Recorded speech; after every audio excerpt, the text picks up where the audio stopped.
Bismillahirrahmanirrahim. Assalamualaikum warahmatullahi wabarakatuh. Salam sejahtera buat kita semua.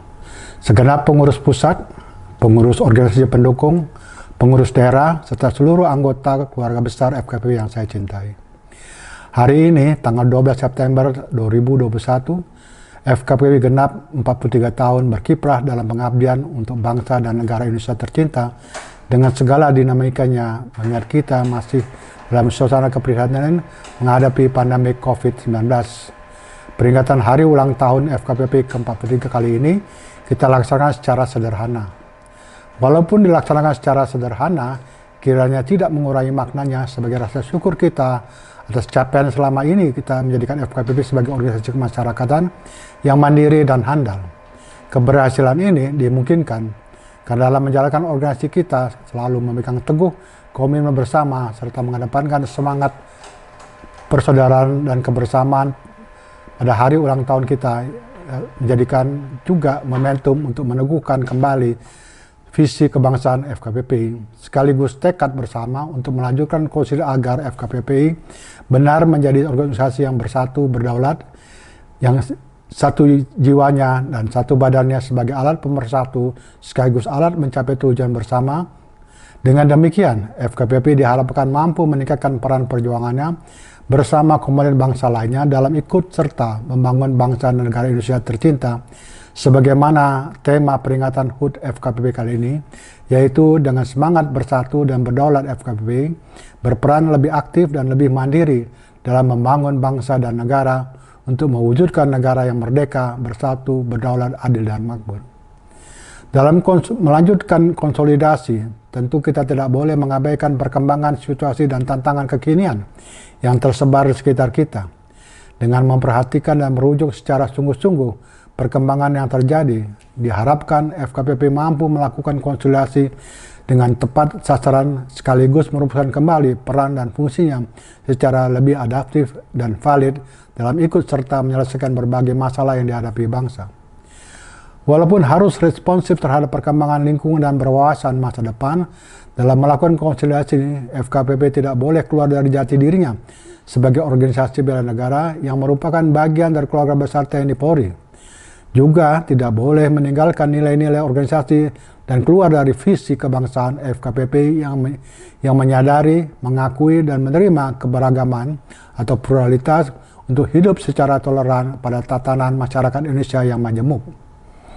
Konsolidasi FKPI menjadi penting untuk terus dilakukan secara berkelanjutan, terutama kalau kita kaitkan dengan berbagai isu strategis yang berkembang, termasuk perkembangan teknologi digital yang disebut dengan revolusi digital, yang menyebabkan perubahan secara signifikan dalam berbagai bidang kehidupan. Banyak manfaat yang diperoleh dari kemajuan teknologi digital bagi kehidupan manusia. Namun, sering kita kali abai bahwa perkembangan teknologi digital juga menghadirkan berbagai permasalahan, tantangan, bahkan bisa menjadi sumber ancaman terhadap keamanan nasional.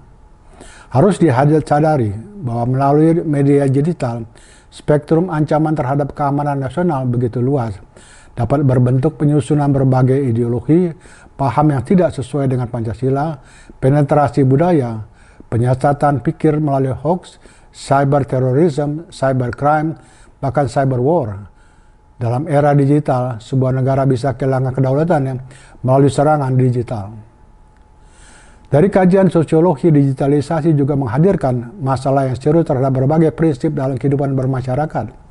Seperti antaranya lain terkait relasi sosial anggota masyarakat, baik individu maupun kelompok, dengan mudah saling terhubung dan membangun interaksi sosial di dalam dunia virtual dan mengabaikan realitas yang terjadi dalam dunia nyata. Menurut ahli sosiologi interaksi, dalam virtual ini bukanlah suatu realitas sosial, melainkan suatu relasi yang bersifat artifisial di dalam sebuah teritorial halusinasi. Apabila relasi seperti itu harus memudaya, terutama sangat dimungkinkan dalam masa pandemi COVID-19 ini, berpotensi menyebabkan terjadinya berbagai masalah sosial dan bahkan ancaman bagi keamanan nasional. Ancaman digital atau disebut ancaman azimutal ini sering kali tidak disadari oleh sebagian masyarakat kita, padahal nyata-nyata sudah masuk dalam sistem kehidupan bermasyarakat, berbangsa, dan bernegara kita. FKPPI sebagai entitas bela negara tentu tidak boleh abai apalagi kehilangan kewaspadaan terhadap perkembangan ancaman seperti ini. Segenap anggota FKPPI yang saya cintai. Mencermati perkembangan lingkungan strategis selain diperlukan sebagai rujukan dalam melaksanakan konsolidasi organisasi agar mampu merumuskan peran dan fungsi FKPPI yang lebih adaptif, lebih valid, dan juga diperlukan dalam rangka ikut membangun kesadaran atau awareness dan kewaspadaan atau alertness kolektif bangsa terhadap setiap kemungkinan ancaman. Kesadaran dan kewaspadaan kolektif ini sangat dibutuhkan karena pembangunan bangsa atau nation building dan pembangunan negara atau state building menuju cita-cita kemerdekaan sangat memerlukan partisipasi seluruh rakyat Indonesia. Oleh karena itulah FKPPI yang selama ini telah terbukti menjadi agen perubahan, agent of change, selain harus terus-menerus mewaspadai kemungkinan ancaman, harus juga berkiprah secara aktif dalam pembangunan nasional. Dalam hubungan ini, kita meyakini bahwa mencapai cita-cita kemerdekaan tersebut harus dilakukan dengan pembangunan berkesinambungan dalam 3 ranah kehidupan, yaitu ranah mental kultural atau tata nilai, ranah institusional politikal atau tata kelola, dan ranah material teknologikal atau tata sejahtera. Hal ini telah kita diskusikan secara mendalam pada Rapimpuls 3 bulan Maret 2021 yang lalu. Ranah mental kultural atau tata nilai perlu dibangun terus agar kehendak dari bangsa yang majemuk itu hidup bersama dalam bangunan Indonesia harus terpelihara. Harus disadari bahwa kemajemukan Indonesia hanya bisa dipersatukan dengan paham kebangsaan. Bangsa Indonesia beruntung mempunyai Pancasila sebagai ideologi dan modal budaya yang berhasil menyatukan berbagai perbedaan, latar belakang dan kepentingan sehingga kemajuan tidak menjadi sumber konflik maupun menjadi sumber kebahagiaan masyarakat dalam hidup bermasyarakat dan berbangsa dan bernegara. Walau demikian, kita tentu tidak boleh sikap abai dan optimisme kita buta seolah-olah segalanya akan berjalan baik-baik saja. Karena faktanya hari ini kita masih dihadapkan berbagai fenomena yang mengancam persatuan bangsa. Ranah institusional politikal atau tata kelola yang pada umumnya dikaitkan dengan desain kelembagaan dan tata kelola manajemen negara yang meliputi tata kelola pemerintahan, pengelolaan politik, ekonomi, keamanan, hukum, dan sumber daya alam dan sebutnya perlu terus dibangun berdasarkan paradigma Pancasila, merumuskan pilihan sistem ketatanegaraan yang sesuai bagi bangsa Indonesia, yang heterogen dan multikultural dalam rangka memperkuat peran negara atau state building, tentu sangat penting agar Indonesia tidak menjadi salah urus dan menjadi negara gagal, sebagaimana diperingatkan oleh H. Mugul dan Robinson oleh tahun 2012. Namun, membangun bangsa atau nation building juga sama pentingnya. Sejak awal berdiri Republik ini, para pendiri bangsa menyadari sepenuhnya bahwa nation building merupakan satu agenda penting yang harus terus dibina dan ditumbuhkan. Dalam ranah material teknologikal atau tata sejahtera, ada 2 hal yang penting yang harus terus diperjuangkan, yaitu pertama, bagaimana mendistribusikan kesejahteraan umum tersebut secara berkeadilan, dan kedua, bagaimana menemukan kesejahteraan tersebut. Dalam konsep negara kesejahteraan dan negara keadilan yang dikenahi oleh para pendiri bangsa, maka kesejahteraan harus didistribusikan secara berkeadilan meliputi harta atau wealth, kesempatan atau opportunity, dan status kehormatan atau privilege.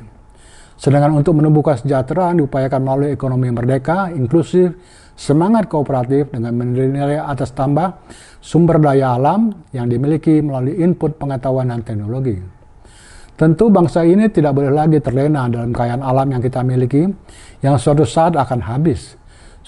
Kalau bangsa Indonesia ingin maju, makmur, mandiri ekonominya, dan berdaya saing global, tidak ada pilihan selain terus mengupayakan transformasi perekonomian menuju ekonomi yang berbasis ilmu pengetahuan atau knowledge-based economic. Untuk itu, Indonesia harus mengejar ketertinggalan penguasaan teknologinya, dan harus disadari bahwa dalam mengejar ketertinggalan teknologi, dunia usaha mempunyai peran yang sangat strategis karena dunia usaha lah yang mendorong, mengembangkan, menggunakan, dan memasarkan atau komersialisasi inovasi teknologi. Sebagai institusi, FKPPI telah banyak berkiprah dalam memajukan 3 ranah pembangunan nasional tersebut, baik melalui pemikiran, melalui kegiatan nyata. Untuk menggalang pemikiran, FKPPI bersama beberapa mitra lembaga telah melaksanakan berbagai diskusi serial, bahkan sebagian dari hasil diskusi telah dibuka dan disampaikan kepada ruang publik. Tentu FKP tidak akan berhenti hanya pada kegiatan-kegiatan yang saya sebutkan tadi dalam ikut memajukan 3 ranah pembangunan nasional menuju cita-cita kemerdekaan kita. Untuk itu, secara kelembagaan diharapkan semua tingkatan pengurusan, baik yang ada di daerah maupun di pengurusan organisasi pendukung, melakukan hal yang serupa disesuaikan dengan kondisi dan kemampuan masing-masing pengurus. Dan secara individu, saya juga mengharapkan kiprah semua kader FKP yang tersebar di semua cabang kekuasaan dan bidang kehidupan. Seluruh kader keluarga besar FKP yang saya cintai, menyikapi perkembangan situasi sebagaimana saya sampaikan tadi, serta kondisi bangsa dan negara kita akhir-akhir ini sebagai dampak dari pandemi COVID-19 yang berkepanjangan, saya ingin menyampaikan beberapa pesan kepada seluruh keluarga besar FKPPI dimanapun Anda berada, sebagai berikut. 1. Agar senantiasa memelihara komitmen bersama, kekompakan, solidaritas, serta memperkuat ikatan emosional agar kita bisa tetap menjaga FKPPI sebagai organisasi yang bersatu dan berdaulat, solid, bersatu jiwanya, bersatu badannya, sebagai alat pemersatu sekaligus alat mencapai tujuan bersama. Kedua, melaksanakan konsolidasi wawasan, organisasi dan kaderisasi secara berkelanjutan dan senantiasa memperhatikan perkembangan lingkungan dan tantangan kekinian agar FKPI menjadi organisasi yang responsif dan visioner untuk mampu berkiprah secara lebih aktif, lebih mandiri bersama-sama komponen bangsa lainnya dalam membangun bangsa negara menuju cita-cita kemerdekaan Indonesia. 3. Senantiasa memperkuat komitmen kebangsaan kita, baik secara individu maupun secara organisasi, agar FKPPI meningkatkan kualitas hubungan dengan pembina TNI dan Polri, serta keluarga besar TNI Polri lainnya, dalam melanjutkan pengabdian bersama demi kepentingan bangsa dan negara Indonesia tercinta. Keempat, mengajak seluruh komponen bangsa untuk bersatu padu, bergotong royong, dan mengutamakan kepentingan bangsa dan negara dalam menghadapi berbagai masalah bangsa termasuk menghadapi pandemi COVID-19 saat ini yang telah berdampak begitu luas dalam berbagai bidang kehidupan.